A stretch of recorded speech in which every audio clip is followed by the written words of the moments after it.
I think internet sleuths are truly helpful. Do they maybe get in the way? I mean, of course, any one of us can get in the way. This is where I differ from the police. The police find them annoying.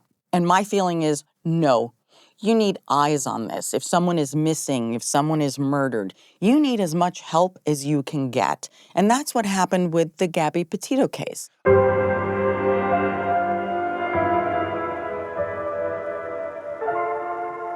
Welcome to the Warner Brothers Lot. I'm Jonathon Buckley, and this is A Lot More. The world of true crime has exploded, and one of the most trusted voices in the world is joining us today. She's not only involved in covering these stories, but she's also solved a few as well. Today, we get to talk to Ana Garcia.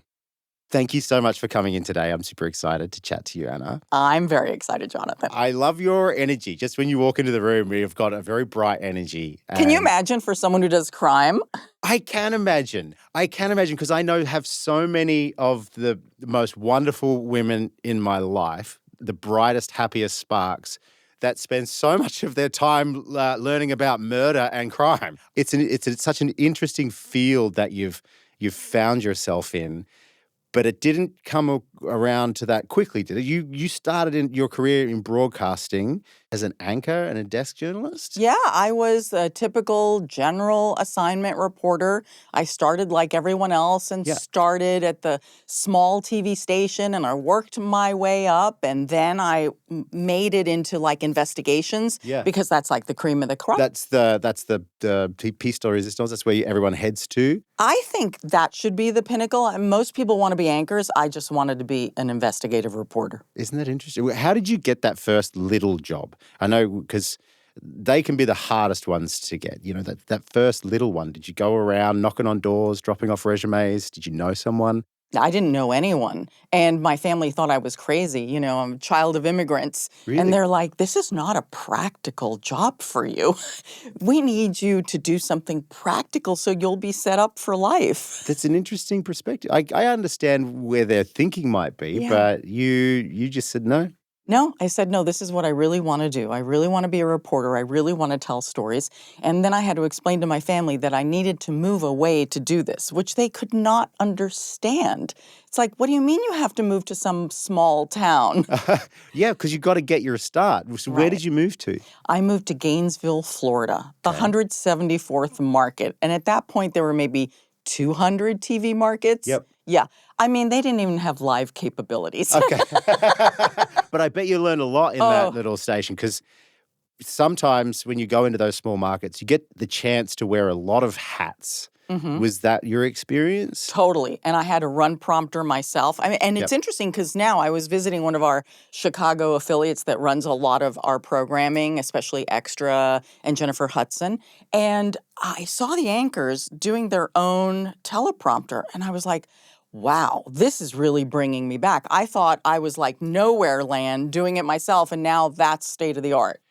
So you're telling me that below the desk someone's twizzling whilst reading and talking. Yeah. That's like tapping and rubbing at the same time. That's tricky. Really tricky. That's an art. And then there was a point where I used to be the weekend anchor and I had to time the show, give the cues to the sports guy, and also do the prompt. It was a disaster. It was just a disaster. I love that though. But again, in those moments, you just learn so much and you became a professional and, dare I say, one of the top in your field if your awards, speak any truth about that. How many Emmys have you got now?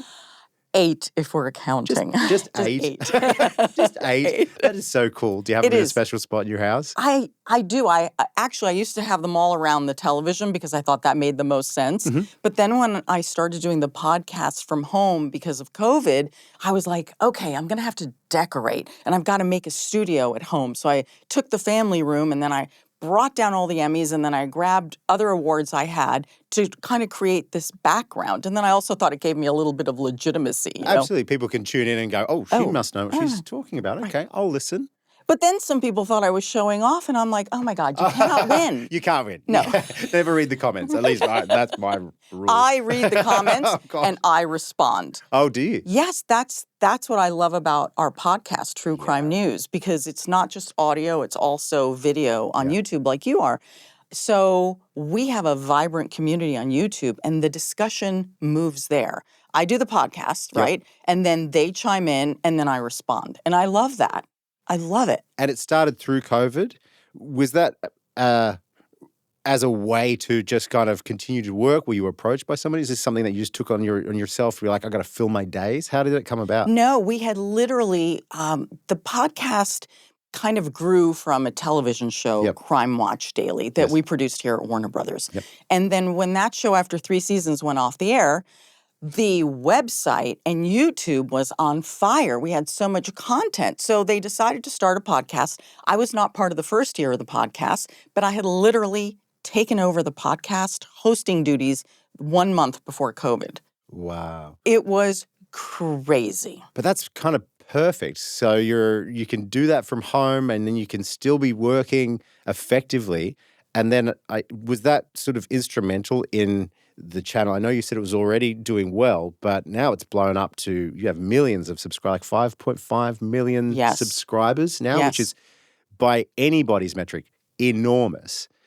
Do you think COVID helped that along, or is it just that we've entered this world where people are genuinely fascinated, interested by true crime?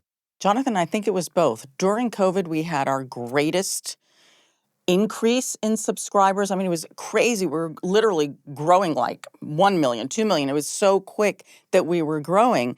And it's because we never missed a beat. We never missed a podcast from the transition to full shutdown to everyone working from home. And we hadn't done it before, doing this on Zoom. Yeah. And it ended up working. Yeah. And the first few were horrible. I was doing it from my kitchen, and it was just insane. You know, I had like bed sheets trying to cover for lights. I didn't have the equipment. It was a mess. But as someone who comes from a very professional background, that would be a hard thing to stomach because you're used to having things set and proper, and now you're kind of having to piece it together in the house. Was it kind of stressful? It's kind of interesting. I think it's me doing all those little jobs as I was growing in my career, learning a little bit about lighting, learning about improvising and grabbing things, and the beauty of a clothespin. Right? Any crew out there has clothespins, right? I'm like, where are my clothespins? Where are they? And that's how I used it to tack stuff up. So I think I just kind of used a little bit of the background I had and was like, you know what? We're going to make this work. Yeah. We'll make it work as best we can. And then I couldn't take it anymore because I felt like my kitchen had been taken over by a true crime podcast. And that's when we moved it downstairs, and then I moved the awards downstairs. Yeah. And you have a team as well. So you have other people that you work with, and they all work from home as well? At that point, they did, yes. Yep. Yes. And then, Warner Brothers Discovery, after the pandemic, started asking people to come in a few days a week. So our team is hybrid and works partly from home and partly from our beautiful brand new offices. Fancy. Do you still love the true crime? Because you've been doing it for a while. And, for some people, it could become incredibly heavy way to spend your days. Do you still enjoy it? Do you still get that buzz and that excitement from it? I do, because I care about the survivors and the victims. But I do sometimes get completely overwhelmed. And I have said to the podcast team and the executives and the producer, and they know this, that I'll say to them, I can't. I need a break. Or I'll say, if I can't get the break, I'll say, can we please do a podcast where no one dies? Yep.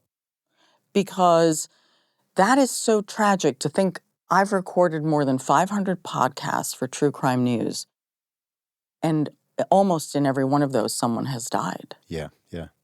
That's a lot. It's a lot. Yeah. I don't want to misquote you. You said something that I found was you said that you feel like the system always worries about the defendant and doesn't have the same sort of regard for the victim in the case. So that's something that you're consciously aware of when you're delving into these types of stories? Yes, and I see it all the time in a case, and it drives me crazy. Like, absolutely, if your freedom hangs in the balance and someone is going to take your freedom away, convict you and put you away in prison, perhaps for the rest of your life, or maybe even take your life away, absolutely, you must be afforded due process, respect. I'm not suggesting taking away any constitutional rights from a defendant. Yep. But I have a massive problem when the defendant has many more rights than the victim or the victim's family. I Yeah. got a real problem with that.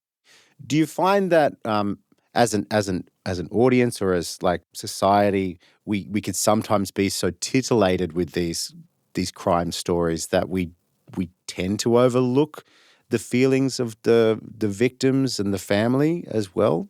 I think that's possible, but I also think people are incredibly compassionate. And I see that on our YouTube page. Uh, Comment after comment is always so supportive of whatever the family's been through, or if the survivor, meaning the victim, actually survived their crime. Always so supportive or wishing that at least their soul will rest in peace. Yep. And so I don't think that's lost on this community. Do you have a case in particular that still stands out to you to this day, like that really stuck with you emotionally? I have a few of them, and one of them is the case of Mike Williams. This case had been cold for 17 years out of Tallahassee, Florida. And I have a picture of him on my podcast desk, and I keep that picture. It was a button that we all wore during trial. You couldn't wear it in the courtroom, but Yep. his mother gave it to me.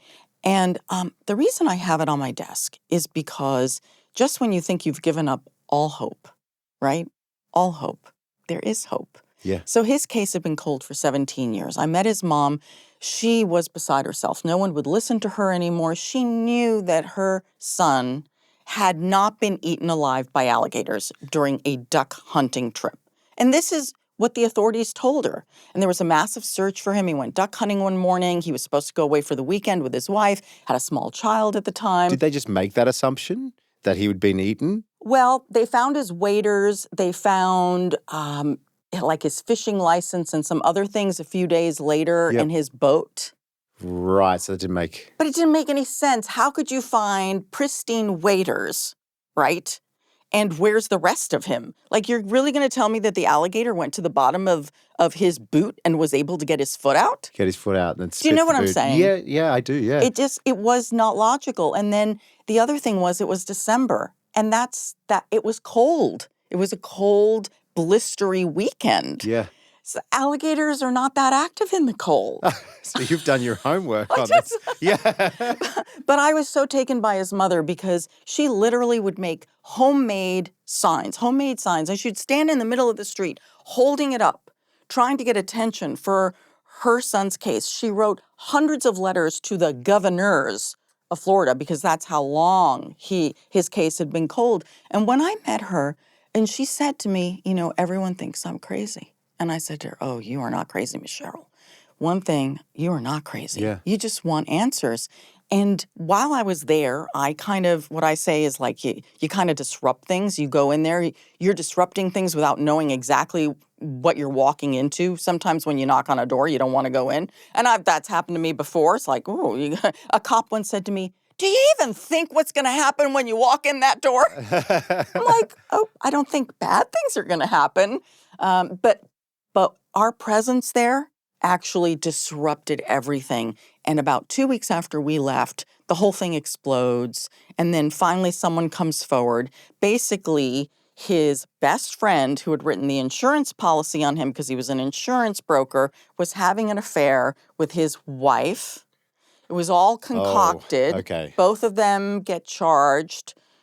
Long story short, they're both sitting in prison now for different charges related to what happened to Mike Williams.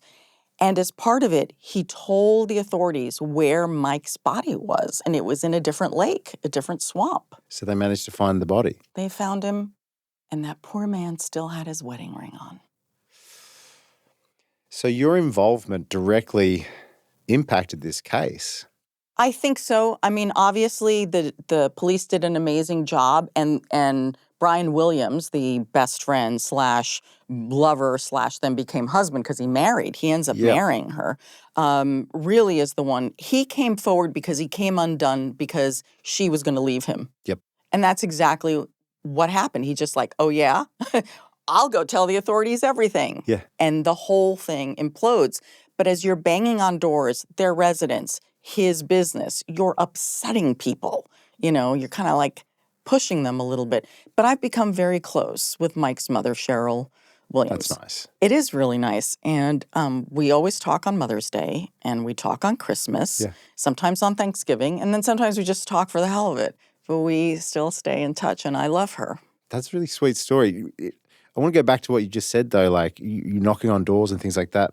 This isn't the first case that you've directly gotten involved in throughout your career, because I know you've done a lot of stuff. You've even done some hidden camera stuff and some stings. Does that get intimidating? My wife was on a jury for a crazy murder. And just her being on the jury, I was like, this is a world I don't know that we want to get too involved in, really. And so we were kind of on edge about that. And is that something that you feel intimidated about, or does your sense of justice kind of override that? Like, no, I need to find this answer for these people. Oh, it's nerve-wracking, and I get a stomachache. I always get a stomachache right before we do, the confrontation, because you plan for as much as you can, right? Yep. But still there's the unknown, which has happened to me several times. And so you have a short window of time to ask someone some very pertinent questions. You have to make sure you give them some time to respond, because the whole point is that you've been trying to reach them. It's not the first time you got to talk to them. Then you have cameras. You have to make sure that the cameras are rolling, and then you have security and bodyguards, and you have to make sure everyone is safe. That's a lot that happens in what could be anything from 30 seconds to 2 minutes. Yeah. It's a lot. It's really, really stressful. It's like I once did something for Kitchen Nightmares, Gordon Ramsay's show. They hired me to do, of all the things I've done. Yeah. I know this sounds crazy. So I'm like, I don't know anything about cooking. I don't want to, I don't know what it is, but I don't need to meet with them. And my son is like, say yes. He's in the car. Say yes. Got to. I didn't know what it was. Basically, it was they had they needed to do kind of like, one of those unscheduled interviews, as the attorneys like to call them. Right.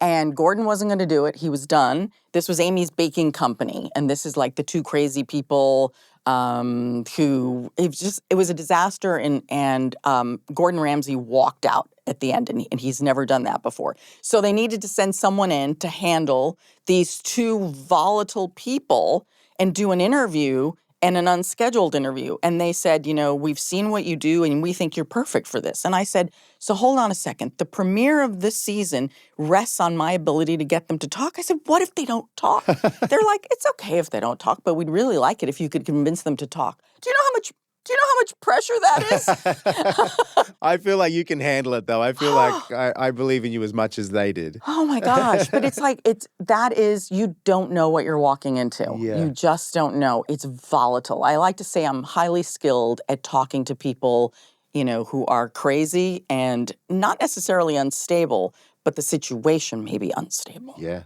Yeah. Moving to the online world, there's been sort of a big upswell of the term internet sleuths. Has that helped or hindered a lot of the stuff that you're working on, like when it comes to investigations and that type of thing? Because you live online now and you'll be having a lot of people contributing as well, I imagine. Does that help? I think it's invaluable. This is where I differ from the police. The police find them annoying. Yep. And my feeling is, no, you need eyes on this. If someone is missing, if someone is murdered, you need as much help as you can get. And that's what happened with the Gabby Petito case. I was going to raise that because that was a perfect example of, Yes. of the internet sort of banding together and say, hey, we can solve this. Right. She was seen here. She was seen there. And because of their ability to recall where they were, or if they had cameras on their vehicle, or they remember them maybe having a fight in a restaurant while they were having breakfast or lunch, all these people were able to help piece where they were, where she may have last been seen. This was invaluable. So I think internet sleuths are truly helpful. Do they maybe get in the way? I mean, of course, any one of us can get in the way. But if the point is there's one goal, to either help a human being or to solve something, well, let's take the help where we can. Yeah. Sometimes it can be a lot of fun. And I must admit, we got a puppy at one point and I had a lot of time on the couch with the puppy. And it was right in the middle of the Johnny Depp trial. And boy, oh boy, did I get hooked on that whole thing. And so I understand how titillating it can be. Do you have one of those cases that you just were obsessed with? You're like, I just need to know every single, I mean, sure, this happens a lot with you, but I need to know every piece of information. I think if I'm working the case, I Yeah. try and do that. But I also have a real line that I draw in the sand of my life. Yep.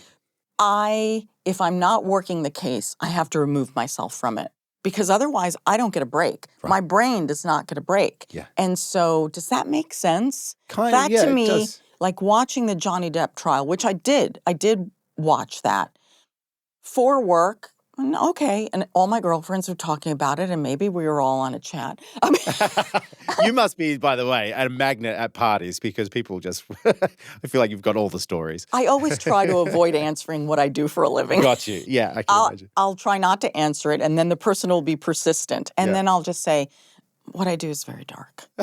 And then now they don't know if they're scared or intrigued. And then when I finally tell them, it's like, do you see why it's so dark? And then, of course, they want to tell me about their favorite case. And I do love that. And I am always touched when anyone stops me, let's say, at the supermarket or anything like that. Yep.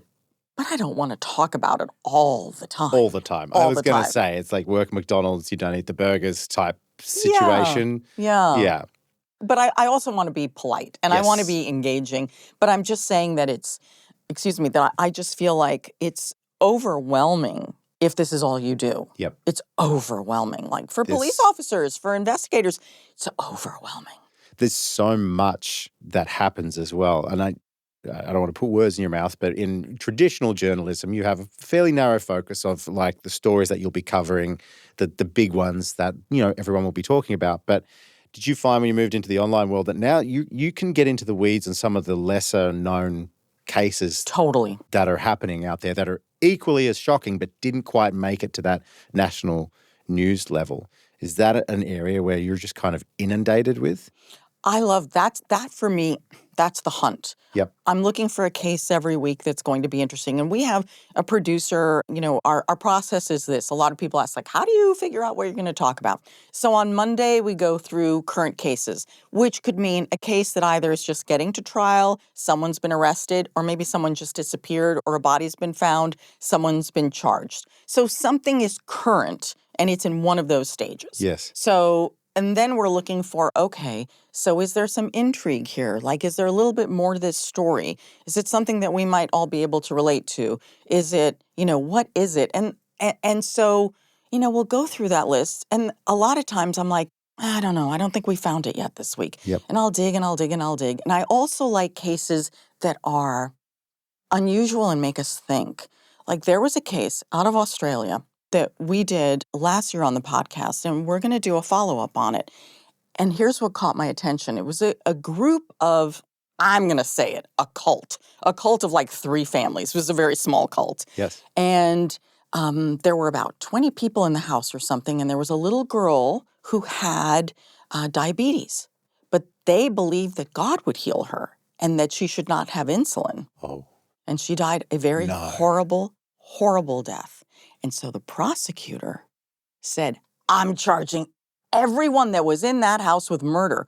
And when I read that, I thought, wow, this is a prosecutor who's looking at a case and is doing something unbelievably bold here. Yeah. If you were in this house for any period of time and you knew that this child was suffering, I'm charging you with murder. 14 people were charged with murder, including her parents.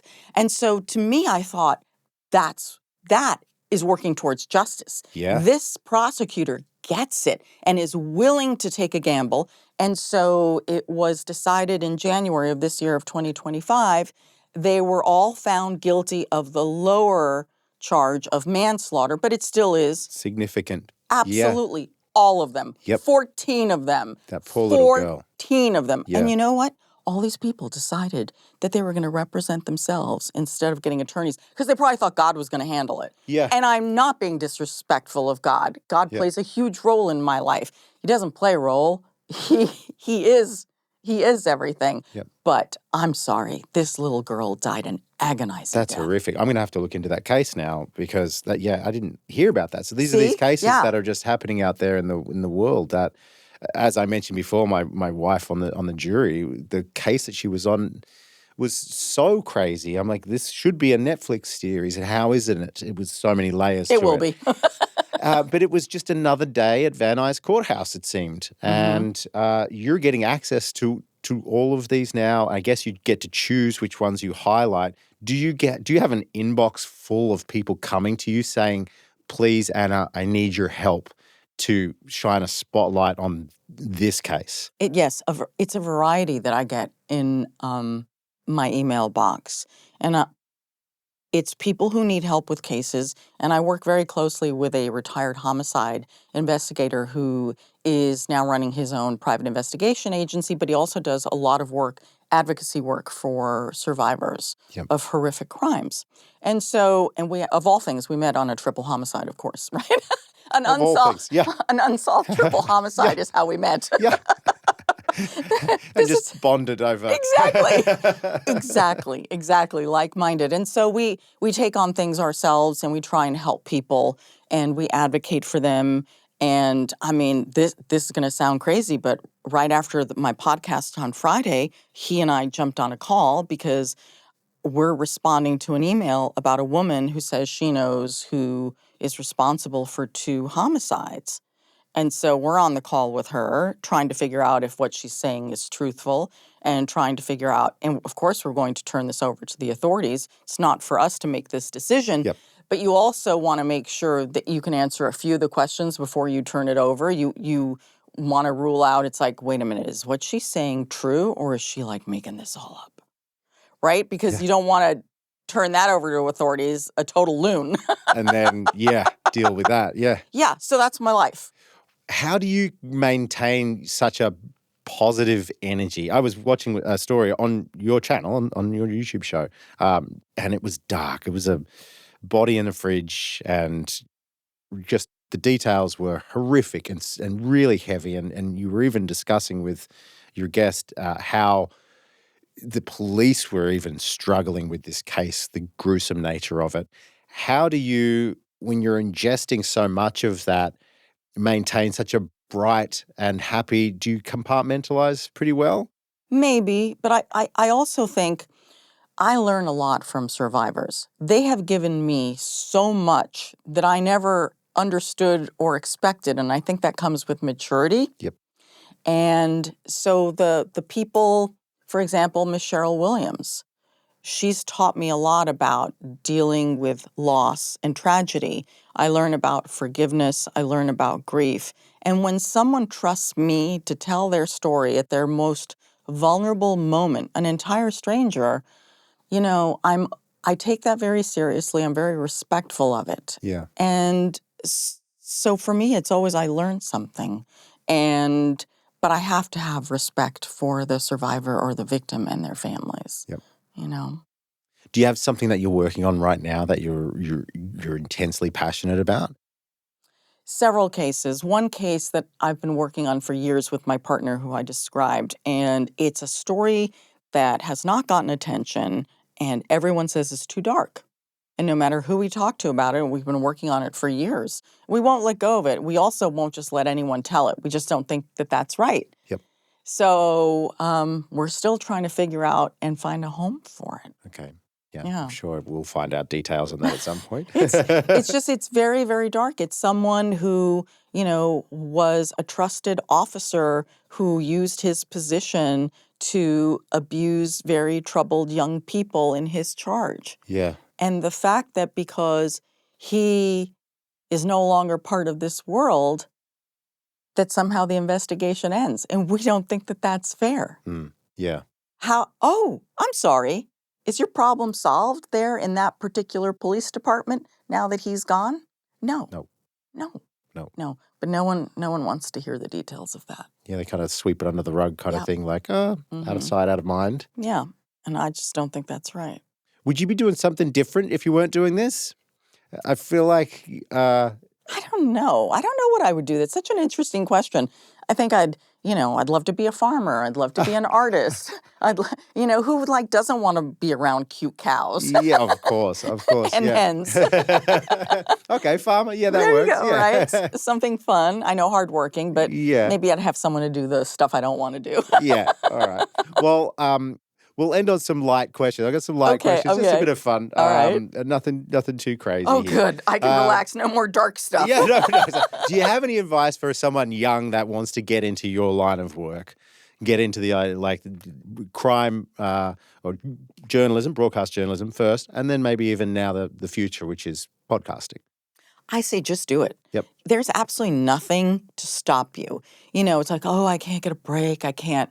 Well, what have you done toward your goal? Meaning, did you find a story that was interesting? Did you post something about it? Did you just grab your phone? I mean, when I started out, there were no such things. Yep. You couldn't edit your own video. There was no place to post it. Yeah. I mean, that just didn't exist. So my feeling is you feel strongly about it, do it. Work on your voice. Work on what it is you want to say. And then post it like everybody else. That's the amazing thing. You can just tell your story on TikTok now. What is stopping you? Yeah. When a crime happens in Florida. Yes, Florida man. That's the question.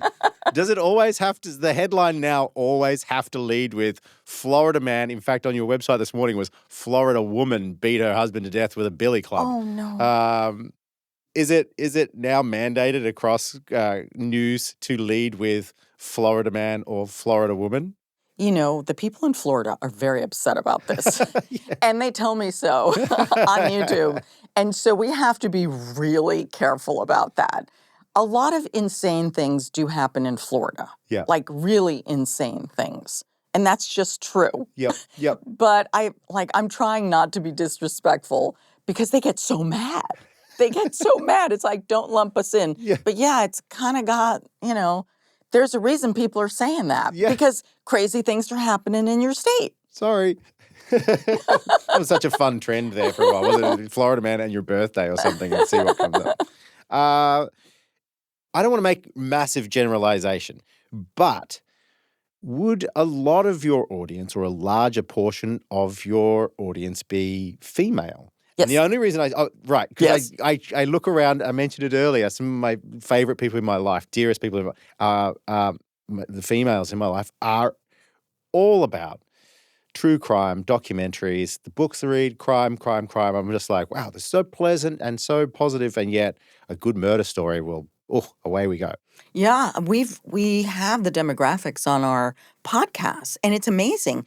Most of our listeners, viewers are under 40 and predominantly female, more than 50%. Interesting. Maybe even more than 60%. Yep. I love those demos. They're great. And so I keep that in mind when I'm choosing a case because I want to make sure that it's relevant, obviously, to anyone. Mm-hmm. But I do keep that in mind. Those types of breakdowns are pretty interesting. It's kind of illuminating when you get a chance to look at it and see how it's sort of broken down. Yeah, it really is. It really is. And I even see it in the comments. I'm always happy to see a guy in there. I like your enthusiasm, pal. Keep it up. All right.